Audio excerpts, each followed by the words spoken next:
Hi, I'm Alex Archbold, and I've been buying and selling antiques since I was 9 years old. From basements to scrapyards, I'll look just about anywhere I can to find lost antiques and collectibles. And sometimes I'll go big and buy everything.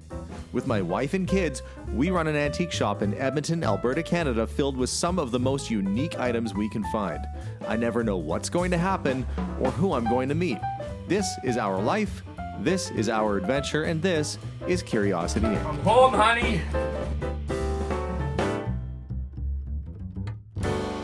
Hey guys, and welcome back to today's episode.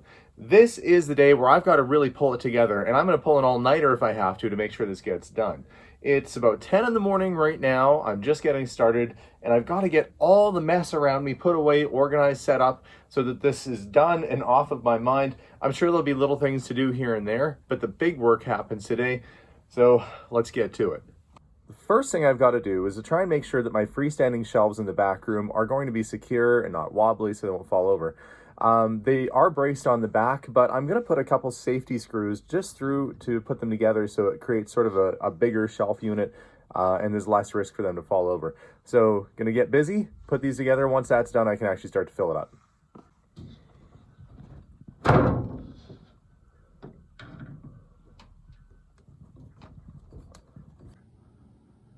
Showcase is more or less set up.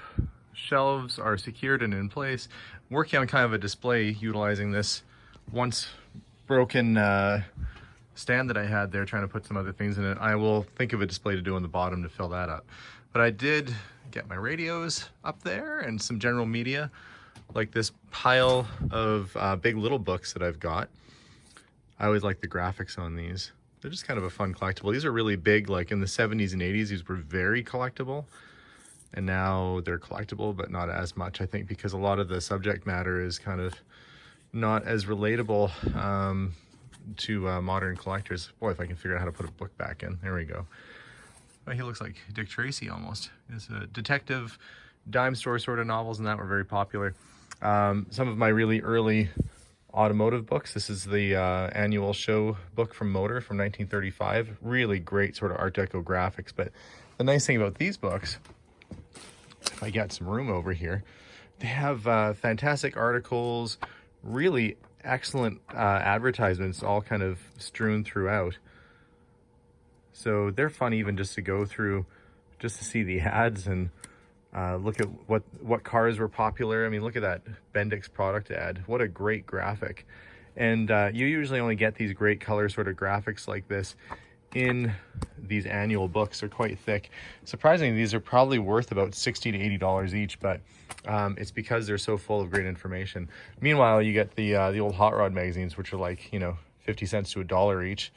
But there's a person out there for everything. I did combine a lot of my records onto this shelf. I took them off the other area. I kind of wanted to do more or less like salvage, lighting, reclaim stuff, phones, that sort of stuff in this area. So I took a lot of the records that were here and moved them over. And as I was reconfiguring this space, obviously I'm not done, it feels really bulky on this table. I'm not gonna lie, I'm not a huge fan of how bulky this table feels with all this heavy stuff on it. So I'm probably gonna take that camera down and think of something more interesting to put on top of that table. Found this, kind of forgot that I had it. It's a 1960s Eldon go-kart raceway set. Eldon sets are fairly common, but the go-kart raceway set is kind of a neat one because they're little go-karts, and they didn't make a whole lot of these. They weren't super popular, so to find one now is kind of a rare duck. I'm going to bring that up to the front and do a little bit better display of it. The nice thing is, I believe, yeah, this one's all complete. There's a little go-kart. See, it's not as exciting as driving around in a 68 Charger, so these sets didn't really fly off the shelves. But look how happy they are. I like that the mom and dad are completely dressed up. Her hair is all permed and everything. She's wearing a dress, and the dad's got the tie, and I'm sure his hair's been tousled at some time. Say, sport, want to have a go with the go-kart raceway? And sure, Dad. Except right now, it just seems like the dad is playing with the daughter, and the two boys are watching there. But neat thing. We'll put that away. I've got to do a little bit more work in the back here as I progress. I have a plan for my sort of vintage clothes I have in the back, but I need this coat rack. I forgot I was using him for this guy. This is a antique fruitwood carved mask, probably, you know, like Eastern Asian, maybe Borneo, somewhere around there. Hard to say, but it is a light fruitwood. Really interesting and yet freaky kind of details. We're gonna get that guy. Oh look, there's like a reptile. There's a lizard going down the side of the face on both sides. Funny when you have things you haven't looked at in a while. I'm gonna keep this up at the front because I think it's a cool piece, but I am gonna take that coat rack to the back and redo my vintage clothes that I offer. I sometimes end up with what I consider cool vintage clothes, like this old Fina gas station jacket. We've got this, which came from the racetrack. This was a Shell race team jacket from the 1970s. I think this was used at the Can-Am races, and just in remarkable shape. Some old 1960s golfing jacket. So some things that I think are just kind of cool. TV station, 1950s or early 60s motorcycle jacket, windbreaker, Bultaco jackets. So some of this stuff is kind of cool. And I don't necessarily want to just, you know, get rid of it. This is a neat one. This was a, I think the New Zealand Olympics or New Zealand Commonwealth Games perhaps. But that's a judge's jacket with tie. You know, just really oddball random things. I feel like if you're gonna have some old clothes, you gotta have at least some that are neat. And some of these are actually really cool. This is an original Red Cross racing clothing from Louth. That's a professional motorcycle racing suit. And that was actually raced at the Isle of Man back in the 1970s. But these would be custom fitted for a rider, so you'd have to be pretty much the exact same shape and size that guy was for that to work. But cool to put on display next to your vintage bike or something. You know, just all kinds of neat, fun stuff. This was cool too. An old 1940s or 50s Chevrolet mechanic smock. So that's what they would have worn at the dealership. His name was Bernie. The B's worn off a little bit. And then I had one that they never used. It's like new old stock with Chevrolet on the back.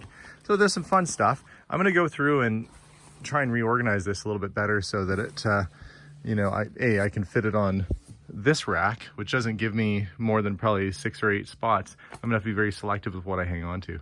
Some of these things are pretty cool though. Like this is, I don't know, I'm gonna say 1960s Fiat Rally Team jacket.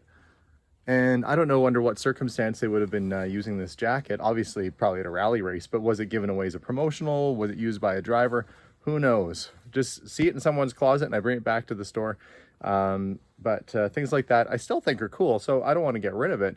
I'll just display it different. I've been working my way around the store, really just getting a lot of the showcases set up so I can get things off the floor and back where they belong. And I'd forgotten that I had these. I'm gonna hold it over here so you can kind of see. I have a set of, I think I've got 5 or 6 of these. These are fireplace tiles, but I saw the very similar style. They're Dutch influence, and they were used primarily by early settlers in the New York area in the 1700s. These are very early American fireplace tiles, and I was fortunate enough to see a few examples of these that were on display at the Metropolitan Museum in New York, and kind of cool to now connect and understand, you know, what era these are from and where they came from. So pretty cool. Been making some good progress. However, there is a big pile of stuff that if I can still get it to auction, I'm going to try and get it to auction because I really don't have room for it. Maybe you organize, you clean, and you display things differently, and then you don't have room for some of the stuff you had, which is fine because I was trying to downsize. So now I have a giant pile of stuff in the middle of my floor. This is my massive pile of stuff, which I would like to take to auction. From Canadian military uniforms to original Star Wars toys, 1960s Volkswagen bus hubcaps, 1800s writing desk, watch cleaning machine, all sorts of things that are kind of eating up valuable floor space right now. Not that I have any customers to worry about for a little bit, but I do want to get all that stuff out of here so I can continue on with the renovation. So I will pick this up again after I get this stuff cleared out of the store. The center area here, I've decided to hang my chandelier. I build these on occasion just for fun, above the table. and then just put one slot machine and a couple little accessories. This stuff is not going to stay. I should have showed you after I cleaned it. Oh well, this is what you get. You get real life of me still cleaning and organizing. But this stuff is going to go away. Surprising how many little things you get that you just don't need. And I got my motorcycles parked side by side, and I can easily walk around. And I've been sorting all these cars, trying to get them more or less facing one direction so that you can see them a lot easier. And then the little 1/64 scale and some of the action figures. Been meaning to find room for this little guy here. It is a miniature heater, like a little boiler pretty well. This is what they would call a salesman sample. Well, they would call it that because that's what it is. A fellow would have packed this around, showed people his wares, and convinced them to buy the real deal. Probably dates back to the 1920s when 1/4 scale models like this were a little bit more common. But it is a cool and interesting piece, and I'm sure, with the details on here and everything basically fully functioning as it would in a real one, you could probably light this thing up and make it work. I'm not going to do that, however. I am going to put it inside the showcase. I got a hold of the auction company, and they are still up and running. So I'm going to take another load of stuff over there for next week's sale, probably another 100 things. And one of them is going to be this giant Coke cooler, which has been sitting in my art room full of posters. Don't need it anymore. And then I've got my massive pile of stuff over there in the hallway that's got to go. But before I do anything else this morning, I'm going to load up the car and get stuff ready to take to auction because it's really in the way. Got my cart, and I'm not so much worried about getting it up on the cart to just tilt it back, slide the wheels under, and you're good. I am a little bit concerned about trying to get this thing in the back of the car by myself because it is pretty heavy. And this is a 1960s cooler. This style, some of you might have remembered if you used to go into a convenience store, grocery store, it would be filled with water, cold water, and you'd reach in, your hand would get all wet, and you pull a bottle out. That's this style. It's water filled, and then it cools in that way. Now, I haven't felt committed enough to fill it with water and use it in the store. It does work, and actually it's in really good shape. This thing is pretty much as mint as you're going to find for an old machine like this. But it's taken up room in the wrong area. It shouldn't be in here with the art. I had it full of posters, which I was using it as a stand more or less, but we're going to get it out the door and off to a new home. Well, at least the biggest thing is in. Go off and get the rest. I feel like a kid pulling my little red wagon behind me here back to the store. Sometimes you send stuff to auction and you kind of second guess yourself. These are so cool. Look at the artwork on these. These are all 1940s Western magazines. Would have been obviously, fiction books that were published for kids, but it's the cover artwork that's just astounding, and I just love it. But I've had these for a while and they haven't sold, so someone's going to get a good deal. I'll put the whole box out. There's a whole bunch of antique watchmaker's tools that I'm going to put together as a lot with some old oil and gas memorabilia. That box will go. This, it's sort of a variety, everything. It's like the breakfast special. It's a little bit of everything. Well, part of the floor is cleaned up. Still have to find a place for these hats and other various things. I do want to get the rest of the auction stuff loaded up though while I'm on a roll. I'm going to clear out some of the paintings. This is one that actually came from Mary's house. This is one that she had. It's signed M. Holmes. It has a thick application. It's oil on board. Likely kind of a 1970s or maybe late 60s kind of painting, but it's nice. It's got sort of a Van Gogh kind of style to it. I think it's nicely done. So that'll go up for auction. Sometimes the picture is interesting, like this, which is a vintage oil painting of Chinese barks in the ocean. But then you look at the back and you see the little writings that are on here. And this one says, January 1931, Bon voyage, be yours with the divine pilot at the helm of your little bark. And then it's got a name on it. All my little bits of history like that are just as interesting to me as the piece itself. But that's a fun little piece. I've had it too long though, so it will go up to auction. But if somebody's into sailing or into Asian artifacts, kind of cool. This is kind of a nice piece, especially if you're from the area of Chester in England. This is a print probably from the 1950s or 60s, of a John Speed map. Now, the original John Speed maps were published in almost book form, and they would list a lot of the people that lived in the townships on the back. I know this because I happen to have an original right there. So the coloring is a little different. The paper is obviously much older, and on the original, there's a crease that goes down the middle from it being folded. You can kind of see. So that's the original. That's Worcestershire, or Worcester County, and this is Chester. But yeah, really interesting little piece. It's a nice print. Look good on someone's walls. And like I said, especially if you're from the Chester area. Nice thing about cleaning up is you forget you have things. This is a 1940s pinup poster. It was likely a salesman display that would have been for a calendar. So the calendar would have gone on the bottom, and then of course they had these little images up top. So here's a lady who's been out shopping and her dog has gotten away from her. And that might have hung in like an automotive shop or something along those lines. This piece will go to auction. That is an original from that era. So that is off to auction as well. I'll get a nice little stack of pictures and some artwork here. With the aisle ways clear of anything that was destined for the auction house, I can actually walk around much easier now. The Coke machine is out of the gallery. Oh, this random blue ball on the floor. And now it's just a matter of cleaning up the last little bits and pieces, and then I can mop and clean and get it all put together the way I want it. But certainly feeling much more open back here. Now it's the fun work. All the little stuff. The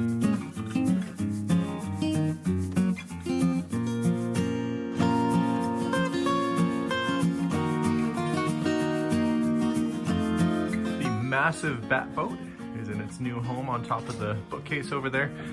And I'm gonna replace it over by the window with this guy, which I'm not really looking forward to lifting again because it's super heavy, but I think it'll look good up on display. And that's really one of the only sturdy type surfaces with that much square footage that I have. So I guess it's alley-oop time.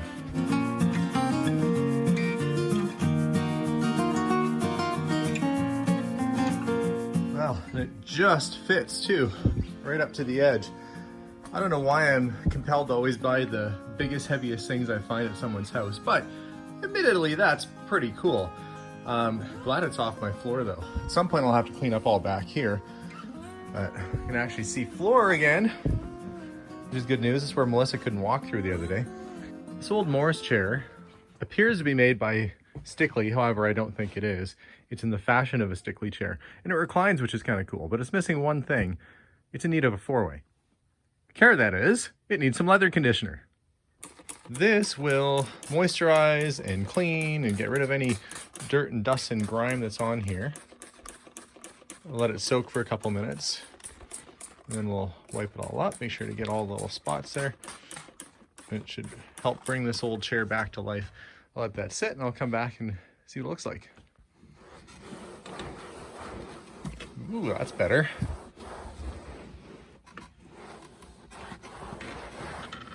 Chair probably hasn't had a good cleaning in a while.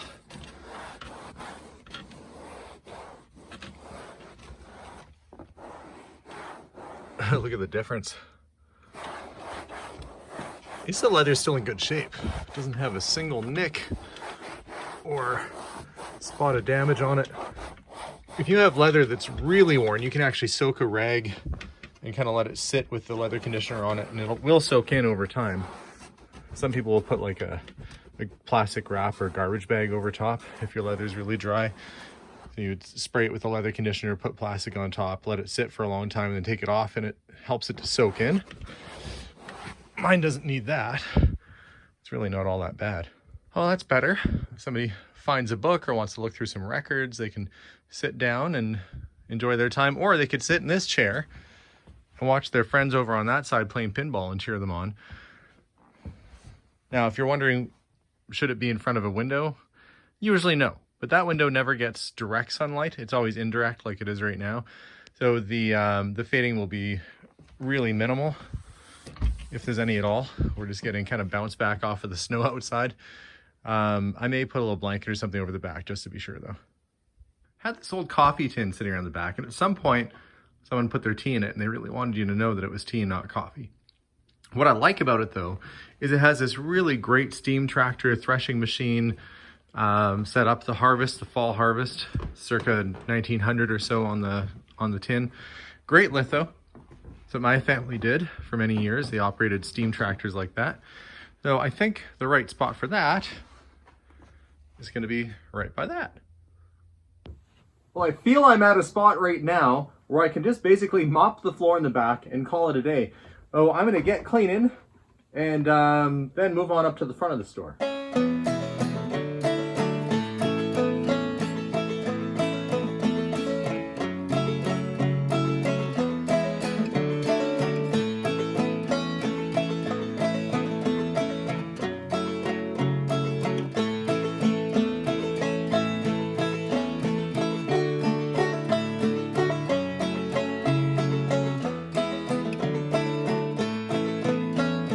Merchandising an antique store is much different than merchandising any other type of business because you want your store to look somewhat full, but you want it to look put together too, like you intended it to look full, if that makes any sense. Whereas a boutique, you might just have one thing per shelf. In a store like this, you want there to be the sense of discovery. Just like when I found it in someone's house, you want people to be able to discover things and have a little bit of magic pretty much everywhere you look. And I feel like this back area now is looking much more comfortable and much more thoughtful in terms of its presentation. Next episode, I'm going to finish up in the front, and hopefully the whole store will be done by that point. I'm getting tired. This has been like over a week-long process, but it certainly is coming along. Thank you so much for watching today's episode. I'm going to continue on, and we'll do one more part to this series when I get the front of the store finished up, and then we'll do the big reveal and show you how everything looks all together. So thanks again for watching, guys. We'll see you all soon, and bye for now.